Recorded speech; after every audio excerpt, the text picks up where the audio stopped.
defeated. The only man who had any hope of halting the violence was the colonial governor, George Arthur. Now, the governor of Tasmania is an evangelical. He knows Wilberforce, and he is aware that his future and his reputation depends on how he deals with this problem above all else. Now, he's already been warned in the late 1820s by the British government that the rapidly declining numbers suggests that these people might be exterminated. And were this to happen, it would be an indelible stain on the reputation of the British Empire, but by implication it would be disastrous for his career.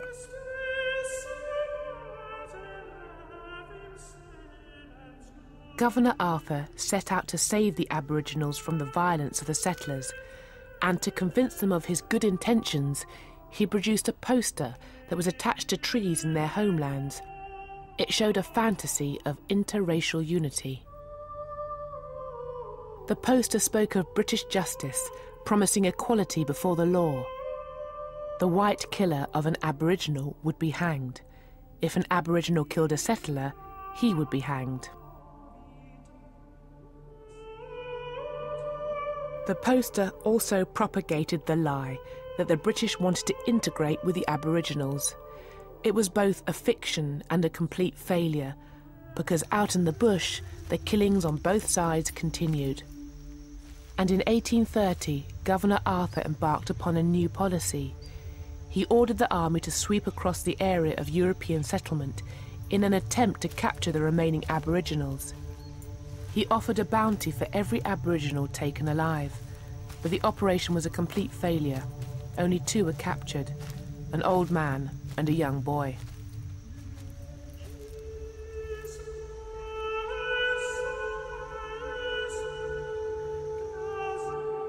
After years of guerrilla warfare, the last few hundred of the original 5,000 Aboriginals had learnt to hide themselves in the bush. Determined to save them, and determined to take their land for white settlement, Governor Arthur changed tactics. He now turned away from the army and looked instead to a missionary, George Augustus Robinson.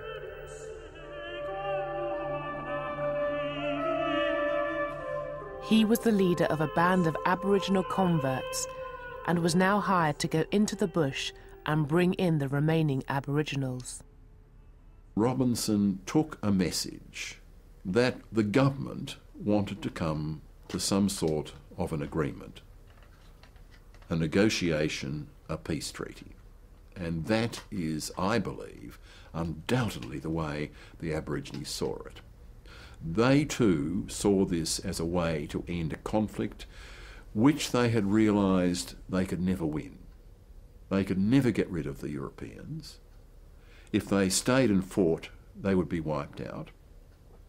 And Robinson and his intermediaries convinced them that they should temporarily go to an island where they will be looked after and fed, and that they will ultimately come back to their homelands.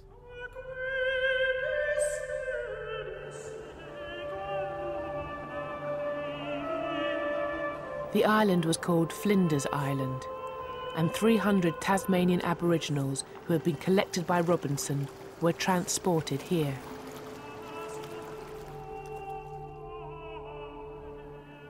Robinson came with them in the official role of Chief Protector of Aboriginals, a job for which he was paid a total of £8,000, a small fortune in the 1830s.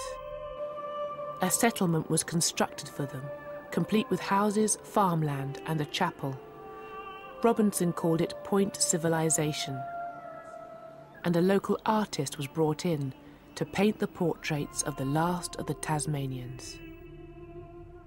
Ginny had been captured by Robinson following the near annihilation of her people by the settlers. Wuradi had been a chief until his community had been wiped out by a European virus. Another local leader, Manalagena, had been lured to Flinders Island with the promise that the convicts who had attacked his people would be brought to justice.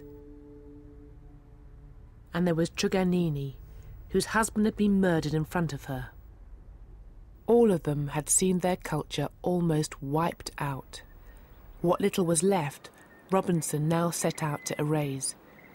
Because Point civilization was not merely a settlement, it was essentially a factory to transform so-called savages into civilized Christians. To become a successful Christian, he believes, you have to settle down, you have to live in a village. He wants to send the children to school, he wants to teach them to plough and to sow and to become agriculturalists. Forced to adopt an alien way of life and confined to an island hundreds of miles from home, they began to succumb to European diseases and what the local doctor called dejected spirits. They die one by one by one. Children are not being born, and there must have been this enormous sense of trauma amongst them. A people that had once been strong and healthy, suffering this enormous decline within a generation. George Robinson, the supposed saviour of the Aboriginals, was reduced to sketching out his plan for their future graves.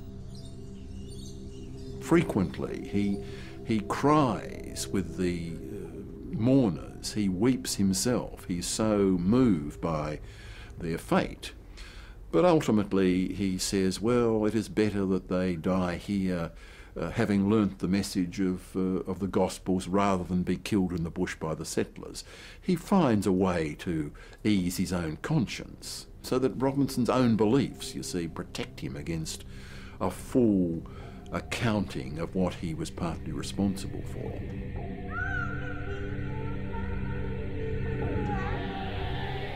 Of the 300 Aboriginals lured to Flinders Island, by the mid-1840s, around 260 were dead.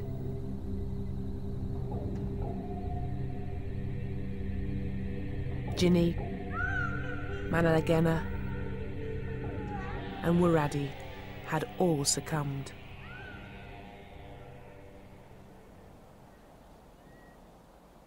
Truganini was one of the few survivors. She lived on, growing into old age. When she finally died in 1876, she was regarded by some as being the last full-blooded Tasmanian.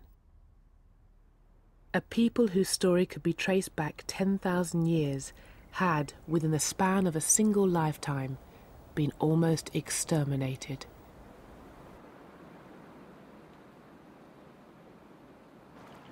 What had happened in Tasmania was far from being a unique event. Across the world, indigenous peoples were being pushed to the brink of extinction.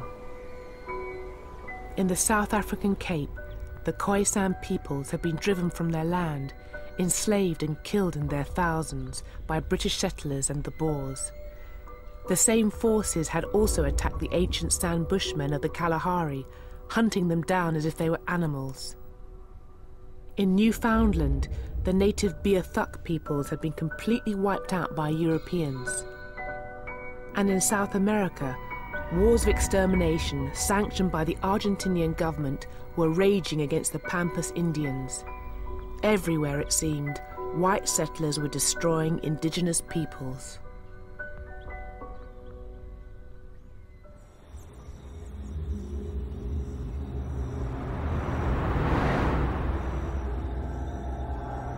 And in these very same years, the old racism that had been born in the age of slavery began to re-emerge. In the aftermath of abolition, competition from new sugar producers began to undermine Britain's once mighty sugar plantations.